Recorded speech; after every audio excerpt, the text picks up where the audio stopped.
வணக்கம் மக்களே, சற்றுமுன் கிடைத்த தகவல் ஒன்றை பார்க்க போகிறோம். திமுகவுடன் கூட்டணி உறுதியாக அறிவித்தார். திடீர் தகவல். இந்த ஒரு தகவலை பற்றி தான் நாம் பார்க்க போகிறோம். தகவலை பார்ப்பதற்கு முன்னதாக நீங்கள் நம்மளுடைய சேனலுக்கு புதிய பார்வையாளர்களாக இருந்தீர்கள் என்றால் மறக்காமல் நம்மளுடைய சேனலை சப்ஸ்கிரைப் செய்து வைத்துக் கொள்ளுங்கள் மக்களே. தற்பொழுது திமுக மற்றும் காங்கிரஸ் கூட்டணியில் விரிசல் ஏற்பட்டுள்ளதாக அண்மை காலமாக செய்தி வெளியாகி வருகிறது. இந்த நிலையில் மேலும் தாவேகா காங்கிரஸ் இடையே பேச்சு நடப்பதாக சொல்லப்படுகிறது.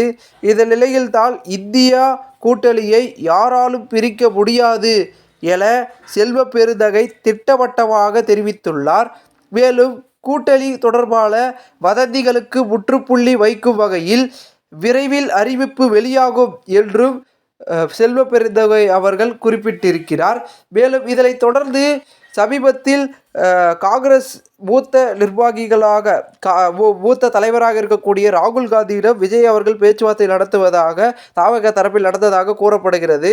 இந்த நிலையில் இந்த செய்திக்கு முற்றுப்புள்ளி வைக்கும் விதமாக இது போன்ற தகவல்களை குறிப்பிட்டிருக்கிறது காங்கிரஸ் தரப்பு.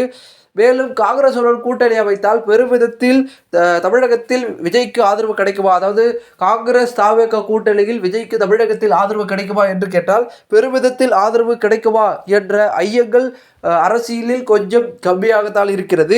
இந்த ஒரு சூழ்நிலையில் தற்பொழுது திமுக கூட்டணியிலேயே தொடர்ந்து காங்கிரஸ் தொடர்ந்து கொண்டிருந்தாலும் அந்த கூட்டணியில் காங்கிரஸ் வளர்கிறதா, இல்லை அவர்களுக்கான அங்கீகாரம், செல்வாக்கு மற்றும் அவர்களுக்கான ஆதரவு கிடைக்கிறதா என்று தற்போது காங்கிரஸ் இருக்கும் நிலைமையிலேயே தெரிகிறது.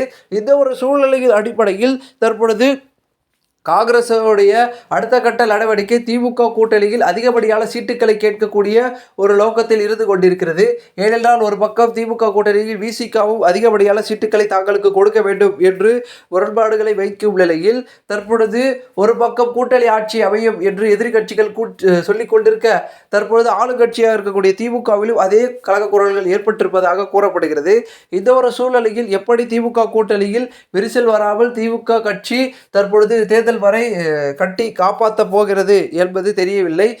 இந்த ஒரு சூழ்நிலையில் தற்பொழுது ஏழாவது மீண்டும் ஆட்சியை பிடிக்க வேண்டும் என்ற ஆசையில் திமுக இருந்தாலும் கூட தற்பொழுது தம்முடைய கூட்டணி கட்சிகளுக்கு சரியான பங்கீடை கொடுக்கவில்லை என்றால் கடைசி நேரத்தில் கூட கூட்டணி கட்சிகள் தம் கட்சியை விட்டு வெளியேறுவதற்கான வாய்ப்புகளும் என்பது மிக மிக அதிகமாக இருக்கிறது.